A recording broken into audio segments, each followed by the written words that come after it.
Hooty hoo, all my stock market gamblers. Welcome today. I'm Tall Mike. So glad you're here. Well, what do we got going on? Well, the stock market, they're still trying to push it higher. Look, we had the 5,000 print on the S&P. I think we hit a new record on the NASDAQ yesterday. And I think they still want to try to get 40,000 on the Dow Jones. But this bull run, 15 years, right? I mean, a 15-year bull market. That's a long time to keep pushing it up. Now, 15-year bull market, right, started 2009 and 2024, 15 years. Longest bull market in history.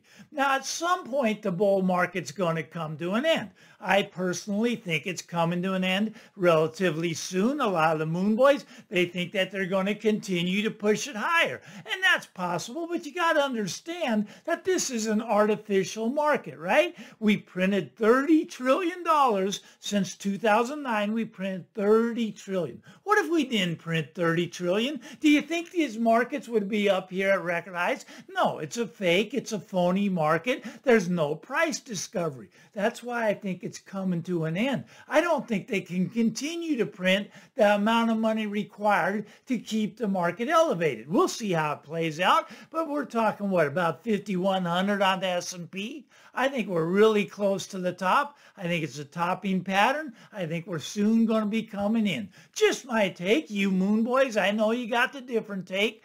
Market going to 10,000 on the S&P and Bitcoin going to 1,000,000. All right, let's get over to the real estate market now. All right, so pending home sales came out, right? Pending home sales for January. They're always a month behind, a month late with this modern age of digital. You know, you would think they could get the pending home sales up to the minute. But let's just go with January. The lowest on record. Lowest on record. Pending home sales have never been lower as long as they've been keeping records. Now that's fascinating to me. Okay, so the market's kind of frozen up, and not to worry, not to worry. We got, well, Lawrence Yun, right? He's the chief economist, right, of the NAR. He's the big chief.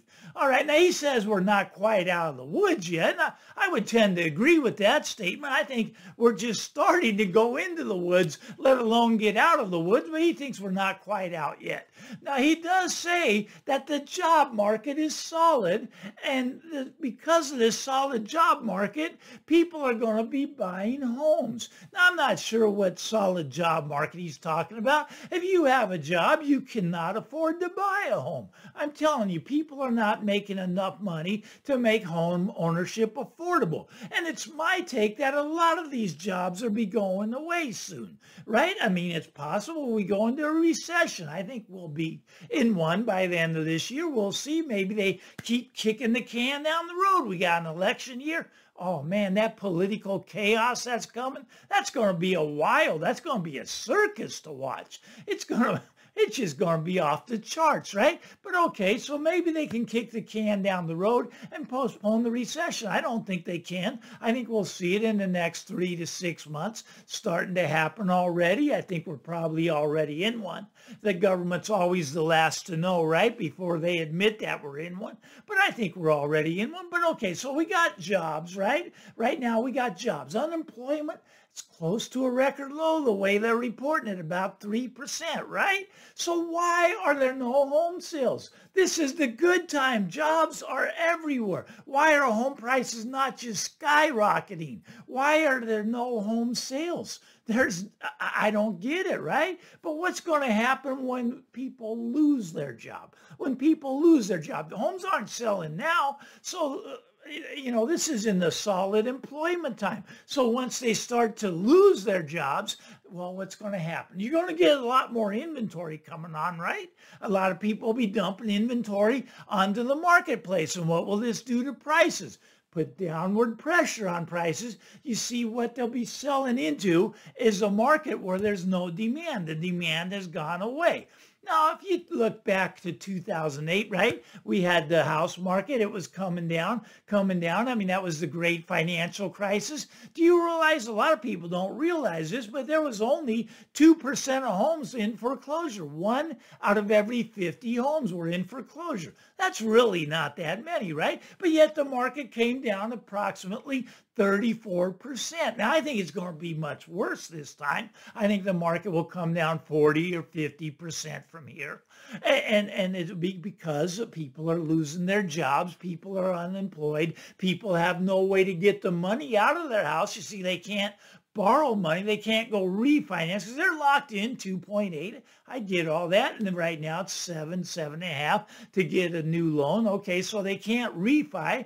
Now they can't get the HELOC because they just lost their job. The HELOC, the home equity line of credit, plus their debt to income ratios are off the chart right now. I mean, you could go out and buy a home. I mean, you can spend, a lot of people are doing it. They're spending 50% of their income just on their mortgage, taxes, and insurance. 50%. That doesn't work. The numbers don't work. It's not sustainable. It will shift. It always does. There's never been a bubble in history that didn't pop. And this being the largest bubble in history as far as the real estate market goes, I assure you it's going to pop also. But we got the foreclosure market is ticking up, right? Okay, it spiked up another 10% month over month, starting to go up. And these are the good times, right? These are when we have this booming economy. These are when everybody has a job. Wait till the recession hits. The economy won't be booming. Everybody won't have a job. Houses will be dumped onto the market, and you're just going to start circling the drain lower. Now, that's just my take. Now, the Google search, a lot of people search on Google when they're looking to buy a home. So homes for sale, that's a Google search, right? That's down about 50%. 50% from where it was just a couple months ago. Okay, so that's fallen off a cliff. Well, what's rising? What's rising? Sell my home fast. Sell my home fast, up about 1,000% from just what it was a couple months ago. That's crazy, right? So they're not searching for homes for sale so they can buy them. They're searching for how the heck can I get out of my home as fast as possible.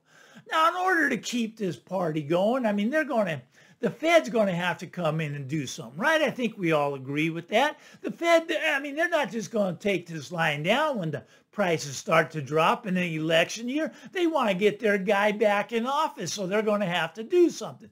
They are going to print exorbitant amounts of money, just off the chart. I mean, they're just going to flood the market with money. And then what is that? What is that when they flood the market with money? Do they have extra money that they can just flood the market with? No, that's called debt, right? We need more debt. We're going to get more debt to keep this thing going. Now, how are they going to get more debt going? I say they're going to bring us to war. War is a great way to get more debt in the marketplace. I mean, if we go to war, right, we need we need money to refinance, so there'll be more debt in the marketplace. They're going to need to put more debt in to keep this facade of these record high prices in houses, these record high prices in the stock market. We're a debt-based economy. See, we used to be a wealth-based economy when we actually manufactured things and we produced products. Now we don't. The only product we produce is debt. We create dollars, we print them, and that's debt. That's the product that the United States now creates. We don't create other products. We create debt. That's our number one product, right? So they're going to flood the market. Now, they can't stop this at this point. And if they didn't flood the market, everything would crash down. So they have no choice. I get that. They have to keep going. They can't. This is not fixable at this point. This is beyond the point of no return. The economy's not fixable. They have to keep the fake economy going by flooding the market with debt.